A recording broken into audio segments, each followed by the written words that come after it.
Assalamualaikum warahmatullahi wabarakatuh. Kami dari kelompok 3 akan menjelaskan tentang right issue audit. Perkenalkan, saya Yurika Amalia Agustin dengan NIM 185221202 dan ada Tia Nurhalimah dengan NIM 185221207. Ada Wida Hardiani dengan NIM 185221224. Ada Ani Ertilahu Nuriyah dengan NIM 185221231. Langsung saja ke materinya. Yang pertama adalah pengertian right issue. Right issue ini adalah hak bagi pemegang saham untuk membeli saham baru pada harga tertentu dan dalam jangka waktu tertentu. Jadi di Indonesia istilah right issue ini dikenal dengan istilah hak memesan efek terlebih dahulu. Karena emiten mengeluarkan saham baru dalam rangka penambahan modal perusahaan dengan terlebih dahulu ditawarkan kepada pemegang saham saat ini. Ada beberapa istilah yang terkait dengan right issue. Yang pertama ada come date, yaitu tanggal terakhir atau batas akhir seorang investor mendapatkan haknya untuk memesan efek terlebih dahulu. Lalu ada ex date, yaitu batas di mana investor sudah tidak mempunyai hak lagi atau akan selalu tidak mempunyai hak lagi akan suatu penawaran. Yang ketiga ada daftar pemegang saham atau DPS, adalah daftar nama orang atau investor yang berhak atas suatu corporate action, biasanya diumumkan pada tanggal yang dikenal dengan nama DPS date. Selanjutnya ada trading period of right certificate. Ini adalah periode pelaksanaan right tersebut dicatatkan di bursa dan kapan berakhirnya. Lalu ada exercise date, yaitu tanggal jatuh tempo atas pelaksanaan right issue. Ya, selanjutnya ada allotment date, yaitu tanggal penentuan jatuh investor yang mendapatkan right dan berapa besar penambahan saham baru akibat right issue.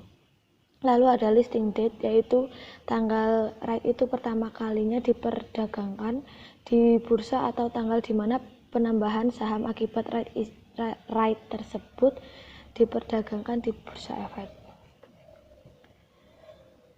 Selanjutnya adalah jika perusahaan menjual sahamnya ke masyarakat, maka dikatakan bahwa perusahaan tersebut go public.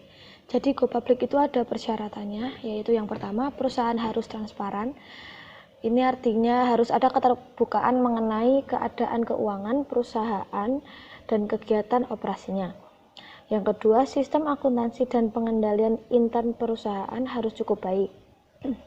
Yang ketiga, kondisi keuangan dan hasil usaha perusahaan beberapa tahun yang lalu, sekarang, dan beberapa tahun yang akan datang harus cukup baik. Lalu yang keempat ada perusahaan harus menyiapkan prospektus. Terus yang kelima, harus ada tax clearance dari Dirjen Pajak yang menyatakan tidak ada kewajiban pajak perusahaan yang tertunggak. Yang keenam, yaitu tidak ada masalah hukum yang menyangkut perusahaan di pengadilan. Selanjutnya ada lembaga pendukung, yaitu financial consultant, penjamin emisi utama, best effort, ada penjamin emisi tambahan, kantor akuntan publik, notaris, tax consultant, lalu appraisal company. Untuk selanjutnya adalah tujuan pemeriksaan atas proses right issue akan dijelaskan oleh teman saya. Oke, jadi biaya yang harus dikeluarkan oleh calon emiten untuk proses go public itu tuh besar banget.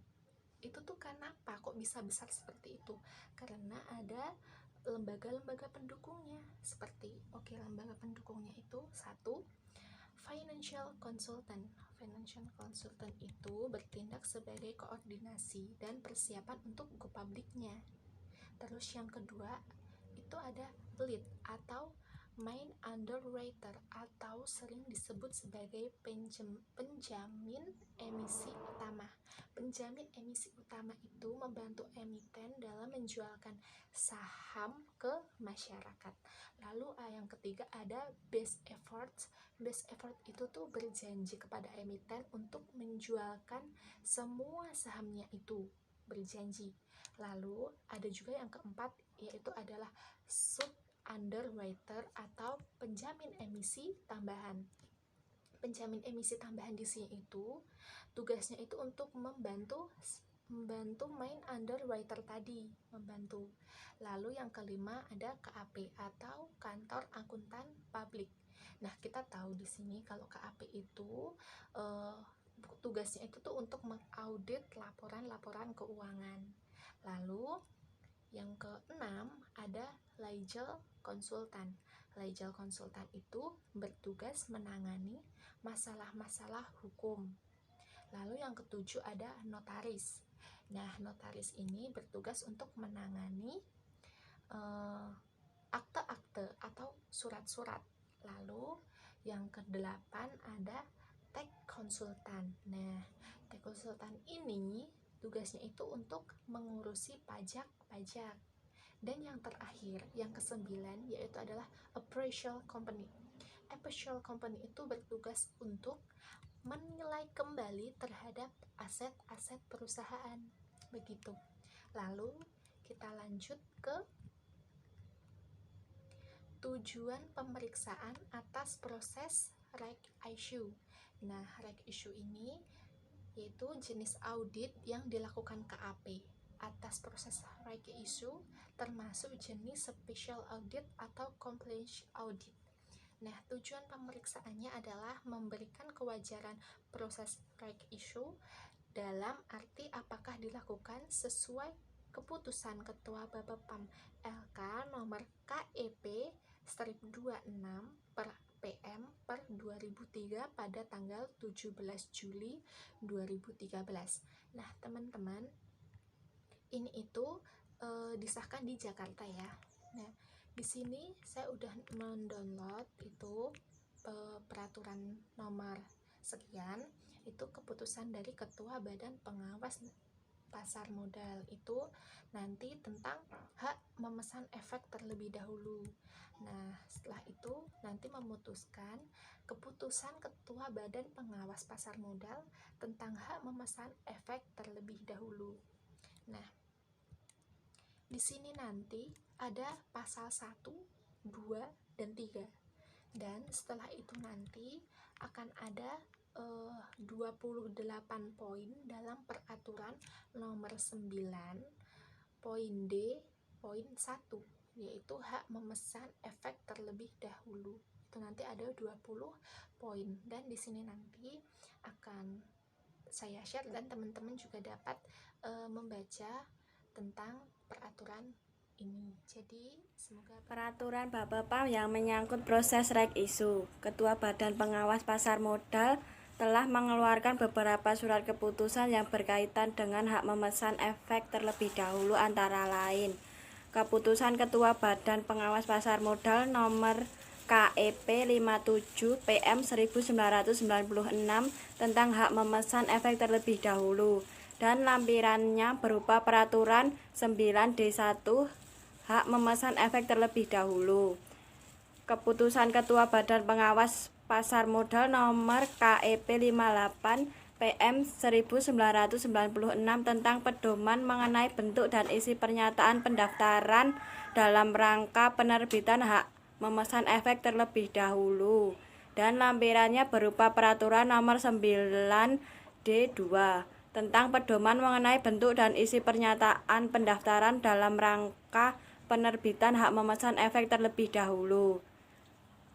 Keputusan Ketua Badan Pengawas Pasar Modal nomor KEP 59 PM 1996 tentang pedoman mengenai bentuk dan prospektus dalam rangka penerbitan hak memesan efek terlebih dahulu, dan lampirannya berupa peraturan nomor 9D3 tentang pedoman mengenai bentuk dan isi prospektus dalam rangka penerbitan hak memesan efek terlebih dahulu, di mana para pemegang saham menerima efek yang sama dan terdapat penambahan modal disetor kurang dari 35%, dan Peraturan Nomor D4 Pedoman mengenai bentuk dan isi prospektus dalam rangka penertiban hak memesan terlebih dahulu, di mana para pemegang saham menerima efek tidak yang sama atau terdapat penambahan modal disetor 35% atau lebih. Laporan audit atas proses right issue terdiri dari yang pertama, pernyataan akuntan, yang kedua, laporan hasil penjualan saham, yang ketiga, daftar hasil penjatahan saham, antara lain Masyarakat Perorangan Indonesia, yang kedua, lembaga atau badan usaha Indonesia, yang ketiga, dana reksa, keempat, perorangan asing, yang kelima, lembaga asing, yang terakhir, akta notaris perjanjian pengalokasian sisa saham. Audit prosedur atas proses right issue. Karena audit ini merupakan spesial audit, maka prosedur audit yang dijalankan juga tidak seluas prosedur audit dalam suatu general audit, tetapi terbatas pada hal-hal yang berkaitan dengan right issue. Prosedur audit tersebut yaitu antara lain, yang pertama, meminta kopi pernyataan pendaftaran dan memeriksa apakah pernyataan pendaftaran tersebut sesuai dengan Peraturan Nomor 9 D.2. Yang kedua yaitu meminta kopi prospektus dan iklan prospektus tersebut, memeriksa apakah bentuk dan isi prospektus sesuai dengan Peraturan Nomor 9 D.3 atau 9 D.4. Yang ketiga yaitu meminta akte notaris yang berhubungan dengan right issue. Yang keempat yaitu membandingkan laporan hasil penjatahan saham dengan daftar hasil penjatahan saham yang diterbitkan oleh Biro Administrasi Perusahaan. Yang kelima yaitu membandingkan hak untuk memesan terlebih dahulu yang dimiliki oleh para pemegang saham perusahaan dengan keputusan rapat umum luar biasa para pemegang saham. Yang keenam yaitu memeriksa formulir konfirmasi penjatahan saham mengenai jumlah saham yang dipesan oleh para pemegang saham dan jumlah seharusnya menjadi hak mereka. Yang ketujuh yaitu meminta rekening koran atau daftar pembayaran atas saham yang diberi oleh para pemegang saham. Yang kedelapan yaitu